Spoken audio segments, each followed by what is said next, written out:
আমার মামাতো বোন আমার বয়সে 5 মাসের বড়, আমি কি তাকে বিয়ে করতে পারবো? পরিবারের সদস্যদের সঙ্গে শান্তি বজায় রাখার জন্য ছোট ছোট মিথ্যা বলা যাবে কিনা? মেয়েদের মাসের একটা নির্দিষ্ট সময় নামাজ পড়তে হয় না, ওই সময় কি নখে নীল পালিশ লাগাতে পারবে? কেউ যদি ঢিলা কুলুপ না করে অজু করে তাহলে কি তার অজু হবে? ফরজ নামাজ শেষে বৈঠকে দুরূদ শরীফ পড়া শেষ করার পূর্বেই ইমাম সালাম ফিরিয়ে ফেললেন, সেক্ষেত্রে আমার করণীয় কি? প্রশ্ন উত্তর দেওয়ার আলোকিত ভবনে আমরা প্রবেশ করি।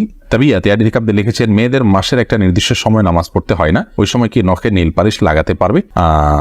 হ্যাঁ, ওই সময় নখে নেল পালিশ লাগাতে পারেন। মাসিকের সময়তে যেহেতু আপনার সালাত নেই, অতএব নেল পালিশ আপনি ব্যবহার করলেন, আপনার ওযু করার প্রয়োজনীয়তা নেই, আপনি এটা করতে পারেন। এরপর যখন পবিত্র হবেন তখন আপনি সেখান থেকে নেল পালিশ গুলোকে রিমুভ করে আপনি ওযু করে নামাজ পড়লেন, এটা জায়েজ আছে, কোনো অসুবিধা নেই। ইবাদত ইসলাম আপনি লিখেছেন, ওযু করে আয়না দেখলে কি ওযু ভেঙে যায়? না, এতে কোনো ওযু ভাঙে না।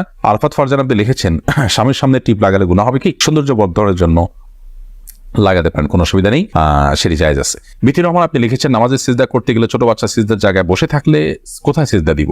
সেক্ষেত্রে একটু ডানে বামে আপনি সরে সিজদা করতে পারেন, তাতে কোনো অসুবিধা হবে না।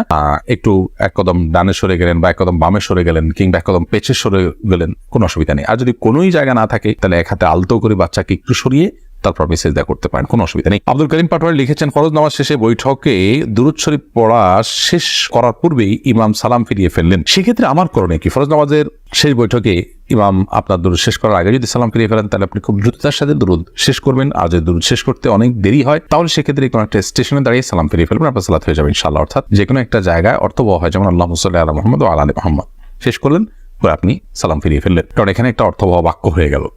আর যদি শেষের দিকে থাকেন তাহলে দ্রুততার সাথে শেষ করে তারপর আপনি সালাম ফিরিয়ে ফেলবে। এরপরে চামেলি খাতুন আপনি লিখেছেন, পরিবারের সদস্যদের সঙ্গে শান্তি বজায় রাখার জন্য ছোট ছোট মিথ্যা বলা যাবে কিনা? ছোট ছোট মিথ্যা আর বড় বড় মিথ্যা সর্বাবস্থায় ঘৃণিত এবং জঘন্য অপরাধ, এটি মৌলিকভাবে করা যাবে না। তবে দুজনের মধ্যকার বিবাদ মেটাবার জন্য যদি মিথ্যা বলতে হয়, একজনের কাছে গিয়ে অন্যজনের ব্যাপারে ইতিবাচক কথা, এমন কোনো কথা বলা যাতে করে তাদের মধ্যে সম্পর্কটা জোড়া লাগে, তো সেটাকে শরিয়া জায়েজ রেখেছে। পরিবারের সদস্যদের মধ্যে যদি এরকম কোনো পরিস্থিতি তৈরি হয় তাহলে সেক্ষেত্রে ওই ধরনের মিথ্যা কথা বলা জায়েজ আছে। এছাড়া আপনি খেয়াল খুশি মতো আপনি মিথ্যা বললেন পরিবারের সদস্যদের মধ্যে তথাগত শান্তি বজায় রাখার জন্য, এটি জায়েজ নয়। বরং সত্যবাদিতার অভ্যাস আমাদের মধ্যে গড়ে তুলতে হবে। মিথ্যা আজ আমাদের রন্ধ্রে ঢুকে গেছে, যার কারণে আমরা আমাদের কেনাকাটা, আমাদের কাজকাম, আমাদের শিক্ষা জীবন, আমাদের শিক্ষকতার জীবন, আমাদের কর্মজীবন, আমাদের জীবনের প্রতিটা ক্ষেত্রে আজ মিথ্যার সয়লাভ হয়ে গেছে।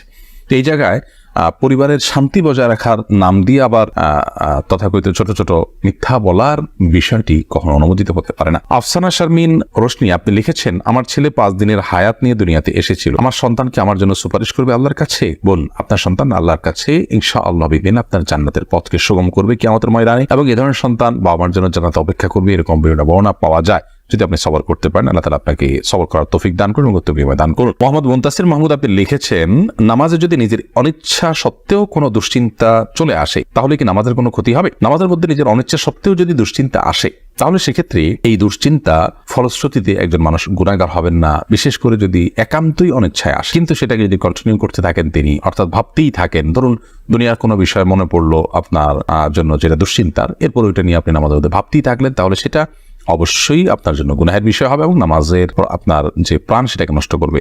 হঠাৎ কোনো দুশ্চিন্তা হলো এবং মুহূর্তের মধ্যে সেটাকে আপনি ভুলে গিয়ে সালাতে মনোযোগী হয়ে গেলেন, তাতে কোনো অসুবিধা নেই, এটা ইচ্ছার বাইরে হয়েছে।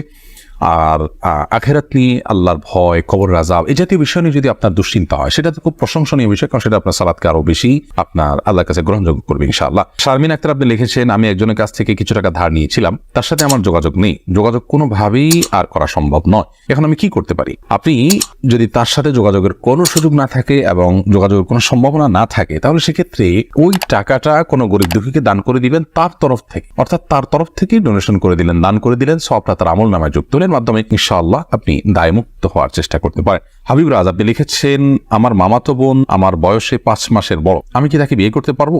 দেখুন, যিনি বয়সে বড় তার সাথে বিবাহ বন্ধনে আবদ্ধ হওয়া মৌলিকভাবে জায়েজ আছে, এটি কোনো নাজায়েজ বা হারাম কোনো বিষয় নয়। আমাদের সমাজে এটাকে দোষণীয় মনে করা হয়, সেটা আমাদের সমাজের দোষ বলতে পারেন। শরিয়াত এটাকে যাকে আপনার নিষিদ্ধ করেনি, বিধায় বয়সে বড়র সাথে বিবাহ বন্ধনে আবদ্ধ হতে পারে। বিশেষ করে নবী করিম সাল্লাল্লাহু আলাইহি সাল্লাম তিনি নিজেও খাদিজা রাদিয়াল্লাহু তাআলা আনহাকে বিয়ে করেছেন, তখন খাদিজা রাদিয়াল্লাহু তাআলা আনহা বয়স তার চাইতে বেশি ছিল। এখান থেকে বোঝা যায় নিজের চাইতে বয়সে বড় কাউকে বিয়ে করাটা শরিয়াত দৃষ্টিকোণ থেকে মৌলিকভাবে অনুমোদিত, এটাকে দোষণীয় মনে করাটা বরং দোষের বিষয়। আমাদের শরিয়াতে এত ফ্লেক্সিবল রেখেছে বিষয়গুলোতে অথচ আমরা সেগুলোকে অনেক বেশি আপনার সংকুচিত করে ফেলছি, এবং যার ফলশ্রুতিতে নানা রকমের অপরাধ প্রবণতা কিন্তু আমাদের সমাজে বেড়ে চলেছে। তারিমা আপনি লিখেছে, আমি প্রেম করে বিয়ে করেছি, হারাম সম্পর্ক করেছি, এখন কি করলে আল্লাহ আমার সংসার জীবনকে সুখের করবে, কোনো উপায় আছে কি? আমাদের দুদিন পর পর ছোট ছোট বিষয় নিয়ে অনেক ঝগড়া হয়, এখন আমরা কেউ কাউকে সহ্য করতে পারি না, এখন কি করলে আল্লাহ আমাদের শান্তি দিবেন, প্লিজ জানাবেন।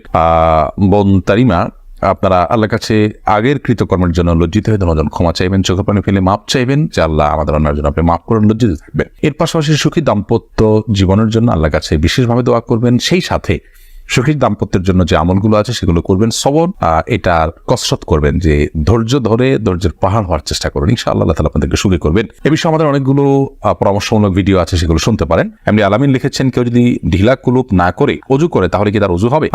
যদি পেশাবের পর পানি ব্যবহার করেন, তারপর আর পানি ফোটা পেশাব ফোটা না বাইর হয়, অজু হয়ে যাবে, ঢিলা করা তার জন্য ফরজ ওয়াজিব নয়। আর যদি আশঙ্কা থাকে তাহলে সেক্ষেত্রে আশঙ্কা দূর করা পর্যন্ত তিনি অপেক্ষা করা বা যেভাবে হোক এটা করা উচিত। তবে ঢিলা কুলুপ না করে পানি ব্যবহার করলেও পবিত্র হয়ে যাবেন, ওযু করলে নামাজ হয়ে যাবে। আরফাত ফারজান আপনি লিখেছেন, আমি নামাজ পড়ার সময় আমার ছোট বাচ্চা নামাজের সামনে হাঁটাহাঁটি করে, এদিকে ওর বা আমার কোনো গুনাহ হবে না, এতে গুনাহ হবে না। মাইদুল ইসলাম সুবর্ণ আপনি লিখেছেন, একটি মেয়ের গর্ভের সন্তানের 3 মাস হওয়ার আগেই গর্ভের বাচ্চা নষ্ট করে ফেলে, তাহলে কি সে গুনাহগার হবে?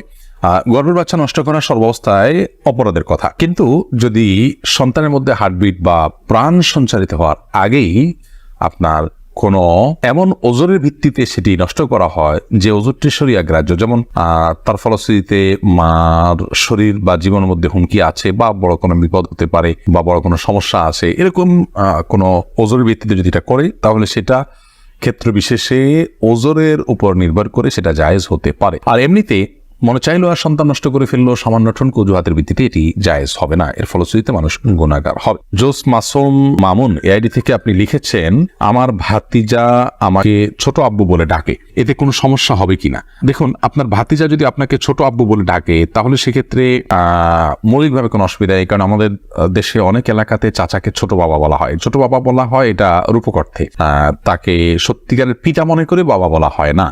মানে আম্মুর রাজুল ইসলাম ওয়াবি, একজন কারোর চাচা তার বাবার মতোই অনেকটা শ্রদ্ধার জায়গা থেকে এবং অন্য অনেক দিক থেকে, সেই জায়গা থেকে তাকে ছোট আব্বু বলার যে প্রচলন আছে, এই প্রচলনটা আপনার রূপক অর্থে বলা হয়, সেই অর্থেই প্রচলনটা আছে, যার কারণে এটাতে আপনার বাপ নয় তাকে বাপ ডাকার যে অপরাধ, সে অপরাধ বা সে গুনাহ এখানে হবে না, কারণ ওই উদ্দেশ্যে কেউ বলেও না।